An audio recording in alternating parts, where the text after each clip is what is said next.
गौतम बुद्ध अपने ध्यान में बैठे थे कि वहां पर एक आदमी आया। ये आदमी अपने आलसीपने से बहुत ज्यादा परेशान था।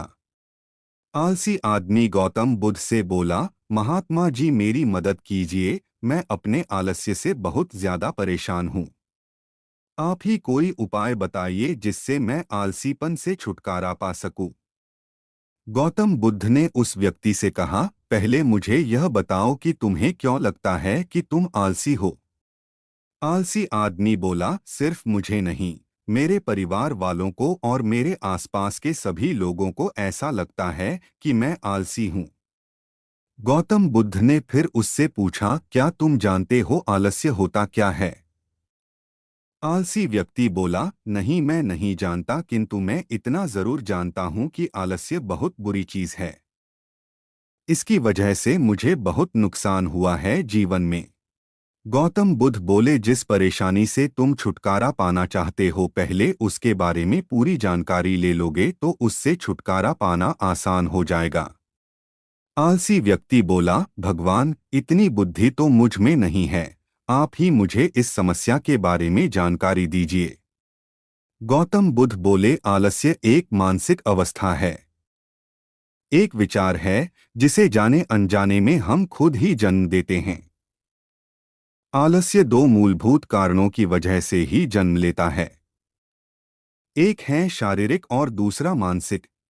शारीरिक कारणों में पहला कारण है गलत तरह का भोजन। हम सभी जानते हैं कि हमारे शरीर को भोजन से ऊर्जा मिलती है, और यह ऊर्जा सजीव चीजों से मिले तो अच्छी, यानी कि प्राकृतिक रूप से जो हमें भोजन की वस्तुएं प्राप्त होती है उनसे अगर यह ऊर्जा मिले तो हमारा शरीर इससे अच्छी ऊर्जा प्राप्त करता है। इससे उलट यदि हम निर्जीव वस्तुओं से ऊर्जा प्राप्त करते हैं तो यह हमें आलस्य की ओर लेकर जाती है। दूसरा कारण, हमारी शारीरिक गतिविधियां भी हमें आलस्य के चंगुल में फंसा सकती है। गौतम बुद्ध ने आलसी व्यक्ति को अपने शिष्यों की तरफ इशारा करते हुए कहा कि देखो, इनके चलने फिरने बैठने के तरीकों में तुम्हें कुछ अलग नजर आ रहा है। जब आलसी व्यक्ति कुछ समझ नहीं पाया तब गौतम बुद्ध ने उससे कहा, मेरे शिष्य जब भी बैठते हैं तो वे रीढ़ की हड्डी को एकदम सीधा रखते हुए बैठते हैं। चलते हैं तो उनके दोनों पैरों के बीच अच्छे से संतुलन बना रहता है, और जब वह सोते हैं तो उनका शरीर एकदम शिथिल रहता है। ऐसा करने से उन्हें रात्रि में एकदम सही तरीके से नींद आती है। आलसी व्यक्ति बोला, लेकिन नींद तो आलस्य का की एक स्वरूप है। बुद्ध बोले, हाँ, अगर उसे ज्यादा मात्रा में लिया जाए तो। बुद्ध ने इस बात को आगे बढ़ाते हुए कहा, नींद कम मात्रा में लोगे तो तुम्हें अगले दिन थकान महसूस होगी, और ऐसा करने से ज्यादा आलस्य शरीर में आएगा। नींद ज्यादा लोगे तब भी यही परिणाम होगा, इसीलिए नींद को ना ज्यादा ना कम, एकदम सही मात्रा में लेना अति आवश्यक है। आलसी व्यक्ति बोला, हाँ, यह तो मैंने भी अनुभव किया है। बुद्ध बोले, अब मानसिक कारणों के बारे में जान लो। मानसिक कारणों में सबसे पहले हैं हमारी पुरानी गलत धारणाएं। अक्सर ऐसा होता है कि हम पहले जिन कामों में असफल हो चुके हैं, हमारे अंदर ऐसी भावनाएं बन जाती है कि हम उस काम में हमेशा असफल होते रहेंगे, जिस वजह से हमें उस काम को करने में आलस आता है।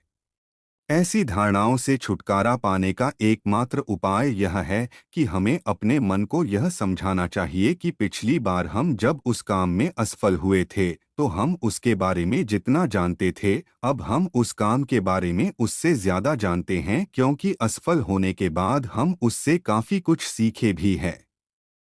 बुद्ध बोले, दूसरा कारण है आलसी और कामचोर लोगों की संगत। कई बार ऐसा होता है कि हम आलसी नहीं होते, मगर जिनके साथ हम रहते हैं हम उन जैसे बनने लगते हैं। इससे छुटकारा पाने का उपाय बहुत सरल है, कामचोर और आलसी व्यक्तियों से दूर रहो। ऐसे व्यक्तियों की संगत में रहो जो अपने काम को बड़ी लगन से करते हैं और तुम्हें कुछ सिखा पाए। गौतम बुद्ध ने तीसरा कारण बताते हुए कहा, यह कारण आलस्य के लिए सबसे बड़ा कारण है, काम को कल पर टालते रहना। यह कारण इतना शक्तिशाली है कि किसी भी व्यक्ति को बर्बाद कर सकता है। इससे बचने का सबसे आसान उपाय यह है कि जो काम जितनी जल्दी संभव हो उतनी जल्दी कर दिया जाए। गौतम बुद्ध ने आलसी व्यक्ति से एक सवाल पूछा, मान लो तुम किसी रेगिस्तान में फंस गए हो और तुम्हें प्यास लगी है, तो तुम क्या करोगे? गौतम बुद्ध ने आलसी व्यक्ति से एक सवाल पूछा, मान लो तुम किसी रेगिस्तान में फंस गए हो और तुम्हें प्यास लगी है, तो तुम क्या करोगे? आलसी व्यक्ति बोला, मैं जल्दी ही रेगिस्तान के आसपास कोई गांव की तलाश करूंगा या ऐसी जगह की तलाश करूंगा जहां पर मुझे पानी मिल सके। गौतम बुद्ध बोले, अगर तुम्हें काफी देर ढूंढने पर भी पानी ना मिले तब तुम क्या करोगे? आलसी व्यक्ति बोला, मैं तब भी अपनी तलाश जारी रखूंगा क्योंकि ऐसी परिस्थिति में मेरे पास कोई और दूसरा विकल्प तो होगा ही नहीं। गौतम बुद्ध बोले, बिल्कुल सही, और यही है मानसिक स्तर पर आलस्य का चौथा कारण। किसी भी निश्चित लक्ष्य का ना होना यह भी आलस की ओर लेकर जाता है। अब सुनो पांचवें कारण के बारे में। गौतम बुद्ध बोले, सोचो कि तुम्हारे पास काफी सारे सोने के दागिने हैं जो तुम्हें एक जगह से दूसरी जगह लेकर जाना है। तुम चलते चलते थक जाते हो और किसी पेड़ के नीचे बैठ जाते हो और तभी तुम्हें दूर से तुम्हारी तरफ दौड़कर आ रहे डाकू दिखाई देते हैं। तो क्या तब भी तुम आलस करके वहीं बैठे रहोगे या ऐसी परिस्थिति में तुम वहां से उठकर दौड़ने लगोगे? आलसी व्यक्ति बोला, जी मुझे वहां से दौड़ना ही पड़ेगा, नहीं तो मेरी जान और सोने के दागिने दोनों खतरे में पड़ जाएंगे।